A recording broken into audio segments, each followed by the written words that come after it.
Real quick video. I just encountered something that I wanted to just share with everyone and maybe help a few people understand what's going on when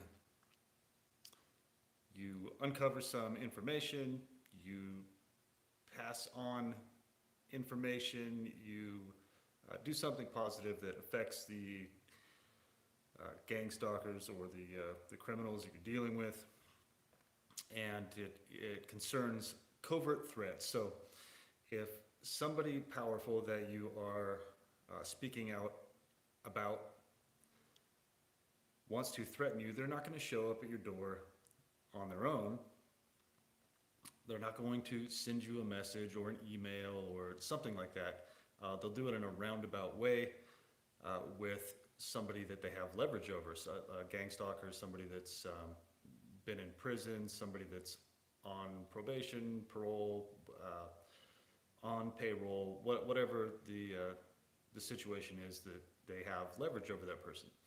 So this has happened to me many times. Usually it follows, usually it verifies that whatever I have spoken about, of course, whatever I've spoken about is detrimental to the people that I'm talking about. Because these type of threats show up right after I make some good videos or pass some information to some people that really need to hear it. So I sell things on eBay.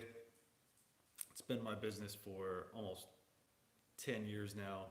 I've slowly built up my business, and it's slowly been destroyed and torn apart. I'm doing my best to keep that going, but I also sell things on like OfferUp or Craigslist.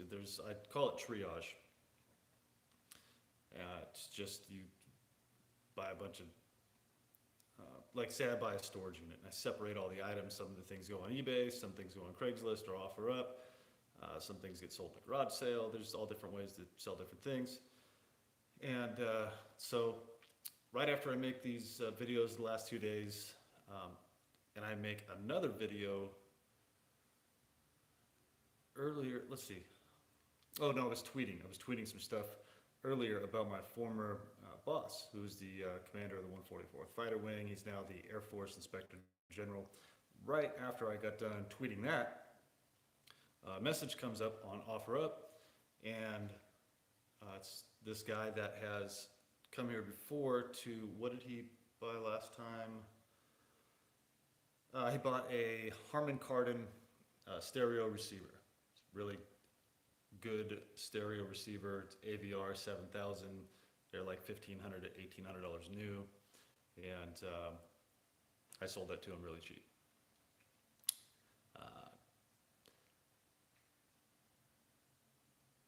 I think, I'm almost positive that my sales platforms like eBay and OfferUp can be manipulated, and they can close those off to the actual general public and make sure that they're only visible to the perpetrators of these crimes. Because again, if I'm on a terrorist watch list that says I'm a domestic terrorist, then they have complete power and control over everything that I do. I have no rights as an American citizen. So this guy messages me again and says, how much for your guitar? Or, well, I'll give you a certain amount for your guitar. And I'm interested in this piece of furniture that you have. And I'm also interested in this saw that you have. So we come to an agreement on all three of these items. And he shows up. He looks just like an old friend of mine. Just like him. A guy named Jason. And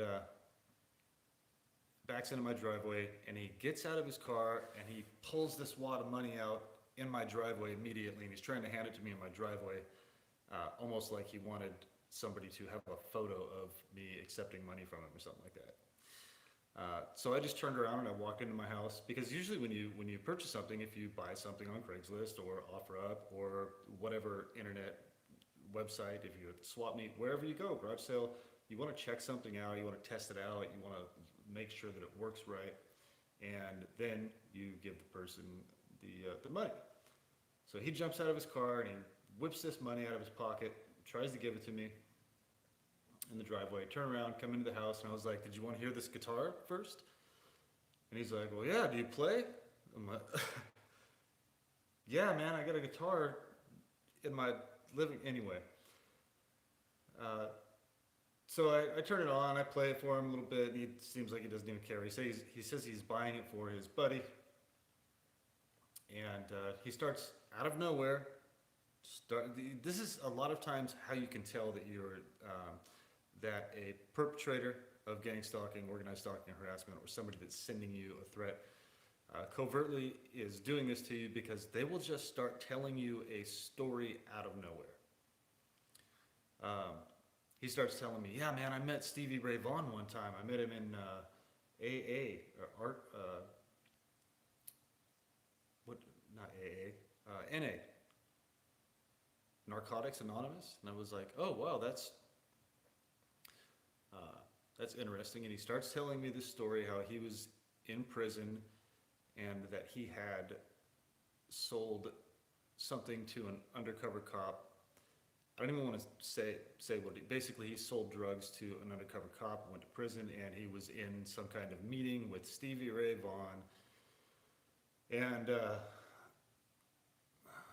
whatever, but he wanted to make sure that he told me this story, that he sold something to an undercover cop and that he had gone to prison. He was young and dumb, and and I was like, "Well, yeah, people do dumb things when they're young." And just, I already knew what he was doing. So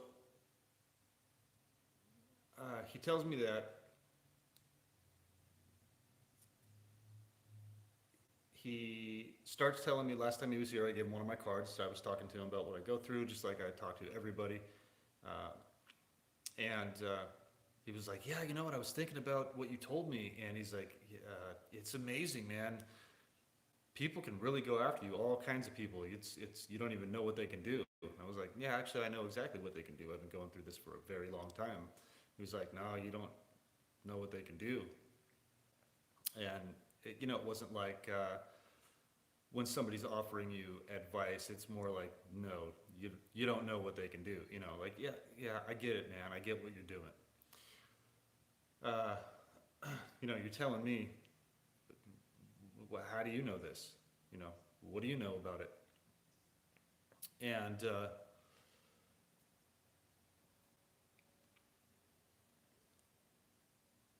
as I'm helping him load his furniture in the car, he decides to start telling me a story out of nowhere, has nothing to do with anything. He's telling me, "Yeah, man, yeah, so this guy broke my taillight in traffic," and I'm not even really listening to what he's saying. I know he's trying to tell me some kind of story with like neuro-linguistic programming, just inserting certain words to pass the threat to me or just make me nervous for no reason.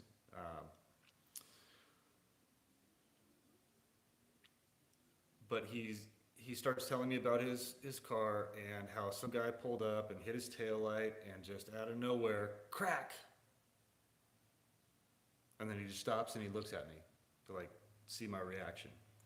So the guy talks about drugs, tells me that I don't really understand what these people can do to you to mess with you, and then he wants to tell me a story about his taillight, and then uses the word crack really loud. So they'll string these together, this neuro-linguistic programming or directed conversation in a series, and they'll have plausible deniability for the reason to come meet you. They'll find a way to get to you.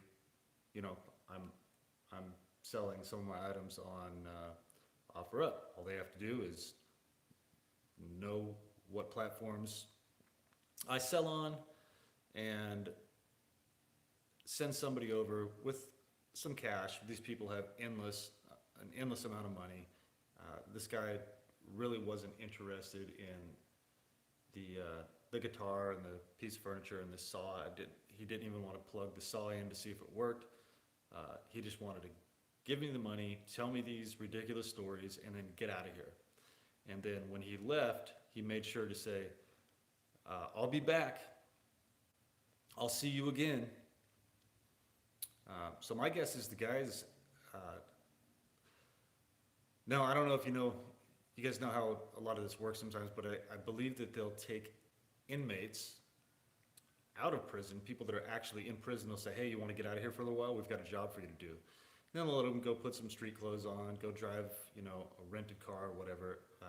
However they do it, one of their vehicles, go do their job, and then they, I don't know, buy them lunch or whatever the thing is, give them some time off, and then make them go back. I don't know.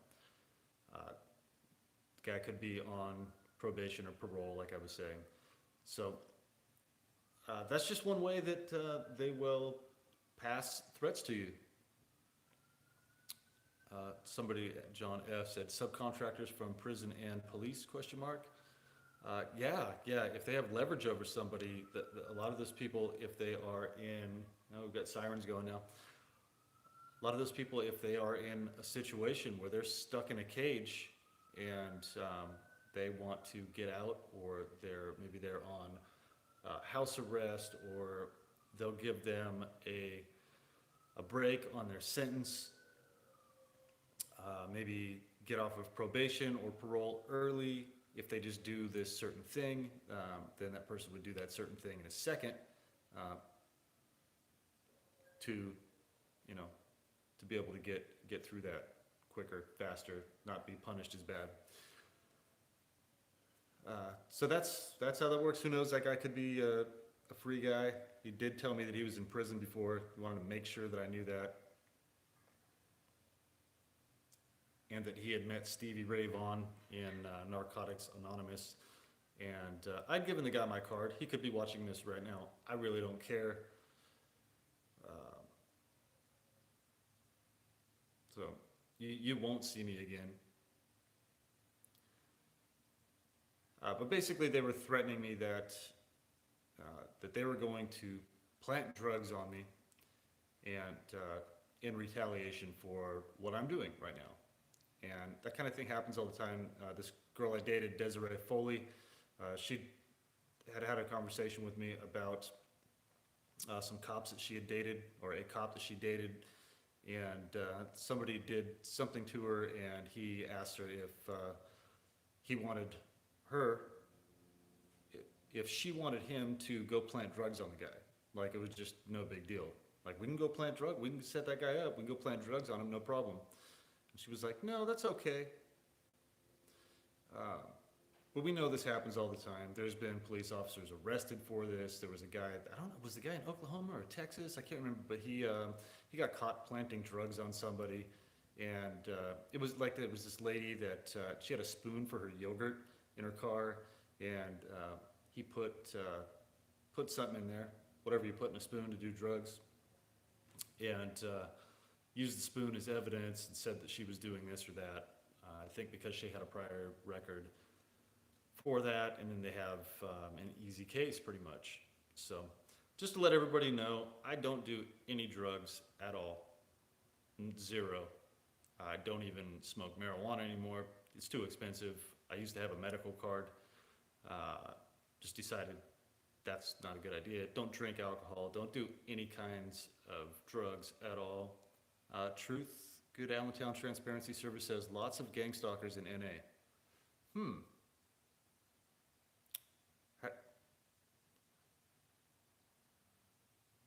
I was going to ask how you know that. Maybe you've been in NA.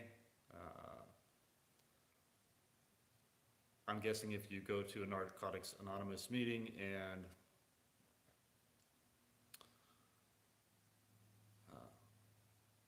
there's a lot of people messing with you in there, that you would probably know that.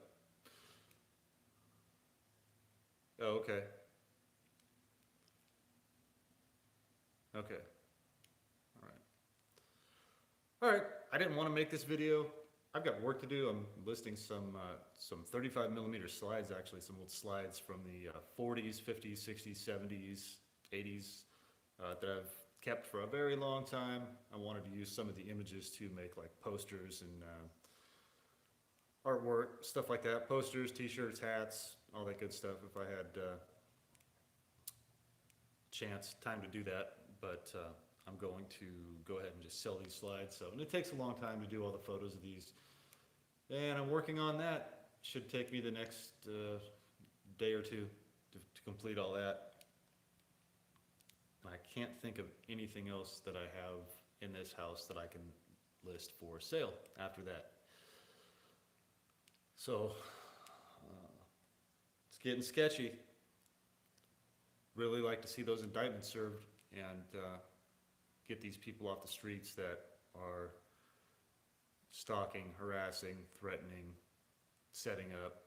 Oh yeah, that's the other thing the guy said. I almost forgot that. He said, yeah, I'm buying this guitar from my buddy.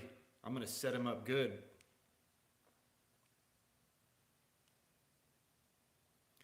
Imagine that. He's gonna set him up good.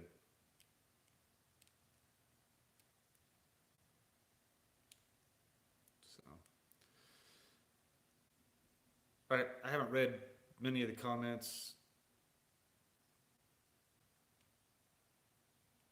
Oh, this comment right here says, "You're going to jail." Really loud. Let's see. Rax for Exorcist says, "They always do it to me and at work. Something, it's mostly my boss. He can constantly whistling to sensitize me and rewording phrases like howling like a wolf or threatening me by coming off and saying you're going to jail really loud."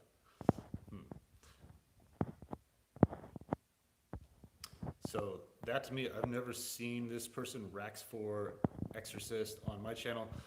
So to me, there's so many, you can take this personally if you want, but you understand what I'm talking about if you go through this type of thing with the neuro-linguistic programming. So this in all caps, "You're going to jail," that almost seems to me like that's another part of the threat. They've been threatening me to go to jail. I understand what you're saying. That can be one way or the other. I don't know you, so take it personally if you want. You get what I'm saying.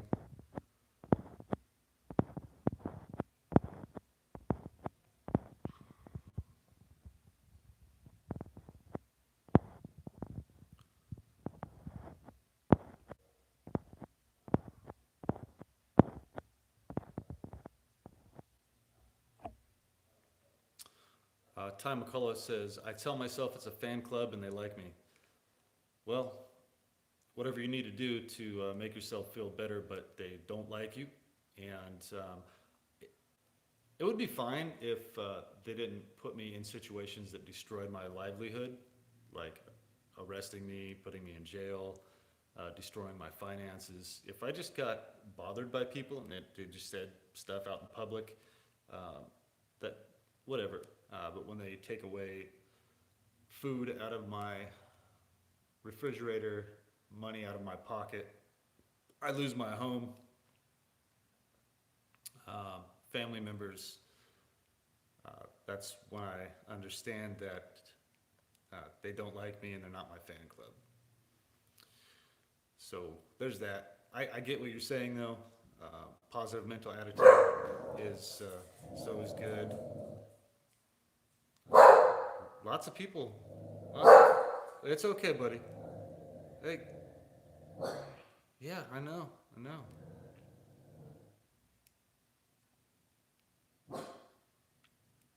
Rax4X says, you've actually helped me a lot and I've been watching your videos for a while and you helped me get through a lot of stuff and helped me prevent the things they do to me.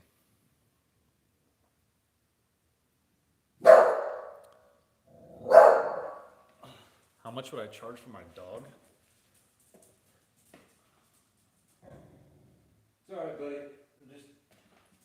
car we've never seen before right here, slamming doors.